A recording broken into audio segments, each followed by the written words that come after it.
Assalamualaikum warahmatullahi wabarakatuh.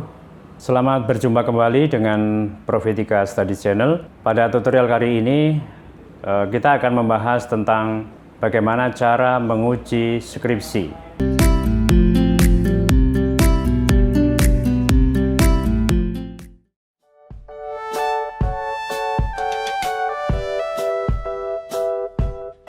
Para dosen muda yang berbahagia, menguji skripsi bagi teman-teman dosen muda tentu merupakan pengalaman baru yang tidak ada pelatihannya. Oleh karena itu, lewat tutorial kali ini kita akan membahas bagaimana cara menguji skripsi yang baik sehingga Anda semuanya bisa melaksanakan tugas sebagai dosen, yaitu salah satunya adalah menguji skripsi bisa dilaksanakan dengan baik.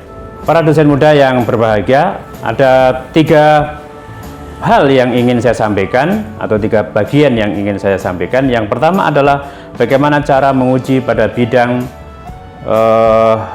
metode, ya, pada bidang metodologi penelitian. Ini salah satu hal yang menjadi satu fokus, ya, materi di dalam menguji skripsi. Nah, di dalam hal metode penelitian ini ada 3 hal yang perlu Anda soroti. Yang pertama adalah konsistensi penggunaan metode penelitian dengan judul, rumusan masalah, dan kemudian tujuan penelitian. Nah, kadang-kadang mahasiswa itu tidak bisa membuat satu skripsi yang menunjukkan konsistensi metodologis di dalam hal judul, rumusan masalah, dan tujuan penelitian. Ini juga menjadi satu hal yang bisa Anda soroti ketika Anda melakukan pengujian terhadap mahasiswa. Kemudian yang berikutnya, yang kedua adalah ketepatan dalam memilih metode yang sesuai dengan subjek penelitian. Ya, jadi tidak dipungkiri bahwa ketika referensi digital itu kemudian bisa mudah didapat oleh mahasiswa, sehingga kadang-kadang copy paste, ya, yang kemudian mahasiswa tidak mengetahui tentang apa yang kemudian dikutip, ya, sehingga boleh jadi subjek penelitian tertentu itu secara metodenya, ya, metode yang digunakan entah itu metode pengambilan datanya, metode analisis datanya itu kemudian tidak tepat. Kemudian berikutnya dalam menguji pada bidang metodologi atau metode penelitian ini adalah kebenaran dalam menggunakan metode penelitian.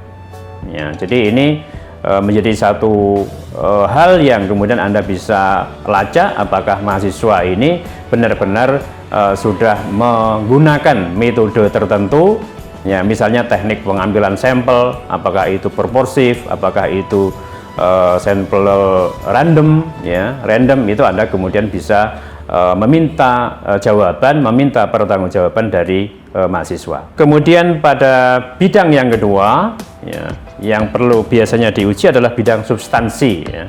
Pada bidang substansi ini ada beberapa poin yang kemudian Anda bisa ujikan, Anda bisa pertanyakan kepada mahasiswa selaku yang diuji.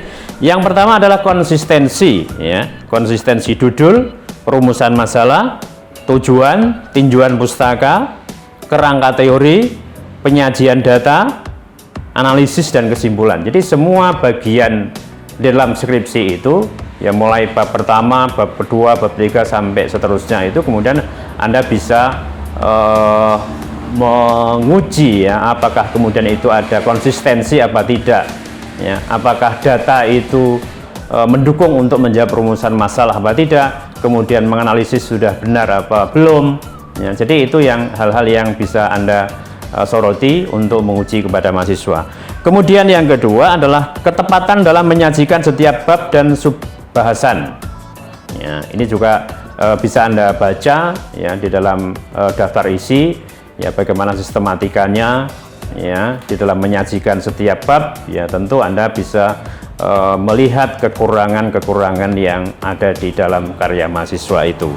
Kemudian yang ketiga adalah kebenaran dalam menyajikan setiap bab dan subbahasan.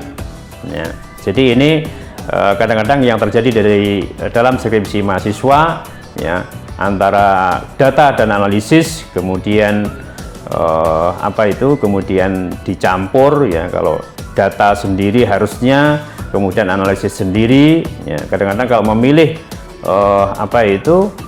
pola bab data sendiri, bab analisis sendiri, kadang-kadang yang pengalaman saya pribadi itu ditemukan bahwa kadang-kadang mahasiswa masih overlap ya, masih mencampur antara analisis dan kemudian data yang disajikan pada bagian sebelumnya. Baik, kemudian pada bagian yang terakhir ini menyangkut tentang cara menguji bidang tata tulis ya. Ada beberapa hal yang perlu Anda soroti ya, dan ini menjadi satu hal yang kadang-kadang juga kurang diperhatikan ya, padahal ini ketika sudah ditulis dengan baik sesuai dengan kaidah karya ilmiah, maka tentu ini menjadi satu miniatur bahwa karya skripsi itu adalah berkualitas. Tetapi kadang-kadang mahasiswa entah itu belum tahu, entah itu kemudian memang tidak sempat untuk kemudian mengoreksi secara detail, sehingga beberapa hal bisa Anda soroti. Yang pertama adalah kebenaran dalam menyusun kalimat sesuai dengan EYD. Nah, jadi ini kadang-kadang ditemukan mahasiswa kalimat terlalu panjang, ya kan, kalimatnya terlalu pendek, membuat paragraf terlalu singkat, hanya 1-2 kalimat sudah satu paragraf, ganti paragraf baru dan seterusnya. Kemudian yang berikutnya adalah kebenaran dalam menulis kutipan dan sumber kutipan.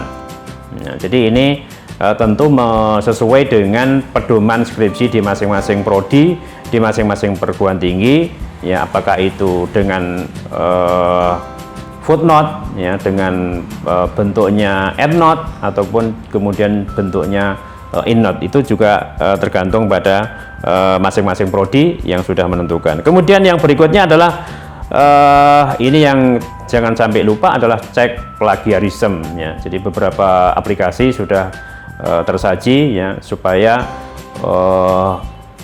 Anda semua sebagai dosen bisa mengetahui sampai berapa persen mahasiswa dengan skripsinya itu melakukan plagiarisme ya. Tentu di masing-masing perguruan tinggi, masing-masing prodi menentukan berapa persentase yang bisa ditolerir, apakah itu 25% atau 30% atau boleh jadi 20%. Kemudian yang berikutnya adalah tentang penulisan bahasa asing ya. Jadi bahasa selain bahasa yang inti dalam skripsi itu tentu cara penulisannya kadang-kadang juga ditemukan kesalahan.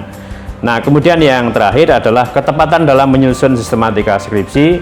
Ini juga menjadi sesuatu hal yang menjadi hal yang bisa Anda ujikan. Demikian yang bisa saya sampaikan, semoga bermanfaat. Terima kasih. Assalamualaikum warahmatullahi wabarakatuh.